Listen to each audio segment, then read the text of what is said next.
Friends அடுத்த promo என்னன்னு பார்த்தீங்கன்னா, நம்ம சீதா வந்து இப்போ மீனா கிட்ட பேசிட்டாங்க இல்லையா? இந்த விஷயம் பார்த்தீங்கன்னா, முத்துவோட ஃபேமிலி, முத்துவோட அப்பா எல்லாருக்குமே ரொம்பவே சந்தோஷமா இருக்கு. இப்படியே பார்த்தீங்கன்னா, சீதா வந்து அவங்க வீட்டுக்கு போறாங்க. அவங்க வீட்டுக்கு போனதும், அருண் கிட்ட வந்து எல்லா விஷயத்தையும் சொல்றாங்க. மாமா அன்னைக்கு சொன்ன விஷயம்லாம் பொய் தான். வேற மாரி நடந்திருக்கு அப்படின்ற மாரி சீதா சொல்ல ஆரம்பிக்கும்போதே பார்த்தீங்கன்னா, நம்ம அருண் வந்து நான் தான் சொன்னேன்ல உங்க மாமாவ பத்தி அப்படின்ற மாரி தப்பா பேசுறாரு.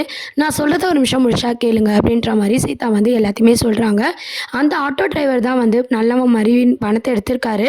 அவரு கஷ்டப்படுறாருன்றதுக்காக, அவருக்கும் எங்க மாமா வந்து நல்லது மட்டும் தான் பண்ணியிருக்காரு அப்படின்னு சொல்லி, முத்துவ பத்தி ரொம்ப பெருமையா பார்த்தீங்கன்னா, சீதா வந்து அருண் கிட்ட சொல்லிட்டுருக்காங்க. இது அருணோட அம்மாவும் பார்த்தீங்கன்னா, இதெல்லாம் கேட்டுட்ருக்காங்க. 2 பேருமே பார்த்தீங்கன்னா, ரொம்பவே ஷாக் ஆவுறாங்க. நம்ம முத்துவ பத்தி பெருமையா பேசினது அருண் பார்த்தீங்கன்னா, பிடிக்காத மாரி நடந்துக்கிறாரு. அருண் கிட்ட அருணோட அம்மா சொல்றாங்க, "நம்ம முத்துவ தப்பா நெனச்சுட்டோம்" அப்படின்ற மாரி சொல்லிட்டு இருக்காங்க. சீதா கிட்டயும் பார்த்தீங்கன்னா, மன்னிப்பு கேட்குறாங்க. "உங்க அக்கா, மாமாவ நான் தப்பா நெனச்சுட்டேம்மா. நான் அவங்க கிட்ட மன்னிப்பு கேட்கணும்." அப்படின்ற மாரி அருணோட அம்மாவும் பேசிட்டு இருக்காங்க. இதெல்லாம் கேட்டு அருண் பார்த்தீங்கன்னா, "இவன என்ன பண்ணாலும் இவன் தான் ஜெயிக்கிறான். இவன சும்மாவே விடக்கூடாது." அப்படின்ற மாரி அருண் வந்து அவர் மனசுக்குள்ளேயே நெனச்சுக்கிறாரு.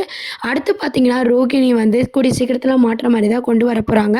ஆ நம்ம ரோகிணியோட பையன் வந்து ஸ்கூல்ல வேலை செய்றாங்க இல்லையா? அங்க பார்த்தீங்கன்னா, அருண் வந்து பார்க்குற மாரியான ஒரு அப்டேட் கிடைச்சிருக்கு.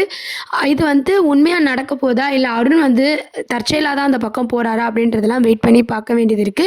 இப்போ ஒரு வழியா பார்த்தீங்கன்னா, நம்ம மீனாவும், சீதாவும் வந்து ஒண்ணு சேர்ந்துட்டாங்க. அந்த ட்ராக் வந்து முடிஞ்சிடுச்சு. அடுத்து அருண் வந்து என்னலாம் ட்ரை பண்ண போறாரு? நம்ம முத்துவ வந்து வில்லனா காட்டப் போறாரு. முத்துக்கும் பார்த்தீங்கன்னா, நம்ம சீதாக்கும் இதுக்கப்புறம் பிரச்சனை வருமா? இல்ல புரிஞ்சு நடந்துப்பாங்களா? நம்ம ரோகிணி எப்போ மாட்டப் போறாங்க? ரோகிணியோட கதைய பார்த்தீங்கன்னா, அடுத்த ட்ராக் கொண்டு வரப் போறாங்களா? இந்த மாரி நெறைய சஸ்பென்ஸோட கதைய மூவ் பண்ணியிருக்காங்க. நம்ம சத்யா வந்து அங்க வேலை பார்க்குறது முத்துக்கு பிடிக்கல இல்லையா? இந்த விஷயத்த பார்த்தீங்கன்னா, மீனா கிட்ட நம்ம முத்து வந்து ஷேர் பண்ணிட்டு இருக்காரு. நான் வந்து எடுத்து சொல்றேன். சத்யா புரிஞ்சுப்பா அப்படின்ற மாரி மீனா வந்து ஒரு பக்கம் சொல்லிட்டு இருக்காங்க. சத்யாவுக்கும், ரேகாவுக்கும் பார்த்தீங்கன்னா, அடுத்து லவ் ட்ராக்லாம் கொண்டு வரப் போறாங்க. அதுக்கப்புறம் சத்யாவோட ஜோடி நம்ம ரேகா தான் அப்படின்ற மாரி காட்டியிருக்காங்க. நம்ம ரேகாவோட அம்மா யாருன்னு உங்க எல்லாருக்குமே கண்டிப்பா தெரிஞ்சிருக்கும். இது மூலமா நம்ம மீனாக்கு பிரச்சனை வருமா? அப்படின்றதெல்லாம் வெயிட் பண்ணி பார்க்க வேண்டியது இருக்கு. இதெல்லாம் தான் அடுத்த ப்ரோமோவா இருக்கு. வெயிட் பண்ணி பார்க்கலாம்.